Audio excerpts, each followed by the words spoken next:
বার্ধক্য আসার আগেই যৌবনকে কাজে লাগাতে হবে। কারণ আমরা যদি যৌবনটাকে গুরুত্ব না দিই, তাহলে আমাদের যখন বার্ধক্য আসবে তখন কিন্তু এই যৌবনের কাজ আমরা বার্ধক্যের সময় করতে পারবো না। ঠিক আছে?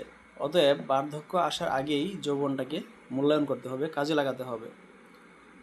আল্লাহ তাআলা বলেছেন, যে ব্যক্তি তার যৌবনকালকে উত্তম কাজে ব্যয় করে সেই তো উত্তম ব্যক্তি, উত্তম আল্লাহ তাআলার বান্দা। তো এখানে আমাদের যৌবনে কিন্তু আল্লাহ তাআলা হিসাব নেবেন যে তোমার এই যৌবনকাল কোন কাজে ব্যয় করছো, কি করছো। মানুষের লাইফের সবচেয়ে মোস্ট ইম্পর্ট্যান্ট একটা সময় হচ্ছে এই যৌবনকাল। এই যৌবনকালে মানুষ সব কিছু করতে পারে। অতএব এই যৌবনকালটাকে সঠিক কাজে সদ্ব্যবহার করতে হবে, সঠিক কাজে ব্যবহার করতে হবে। তো আসুন আমাদের এই যৌবনকালটাকে সঠিক কাজে ব্যয় করি, আল্লাহ তাআলার হুকুমগুলো পালন করি, 5 ওয়াক্ত নামাজ, আমাদের শক্তি থাকতে আমরা সবসময় 5 ওয়াক্ত নামাজ আদায় করি। কারণ বার্ধক্য যখন আসবে তখন কিন্তু ওই সেজদা রুকু দেওয়ার ক্ষমতা অনেক সময় থাকে না। মানুষ যখন বয়স্ক হয়ে যায়, বুড়া হয়ে যায়, তখন কিন্তু 5 ওয়াক্ত নামাজ সঠিকভাবে সে আদায় করতে পারে না।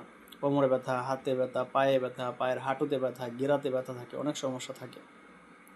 তারপরে হচ্ছে যে ইনকামের যে বিষয়টা, হালালভাবে অর্থ উপার্জনের সময় কিন্তু মোক্ষম সময় হচ্ছে এই যৌবনকাল। ঠিক আছে বন্ধুরা, আমরা বার্ধক্য আসার আগে যৌবনকালকে কাজে লাগাবো ইনশাআল্লাহ।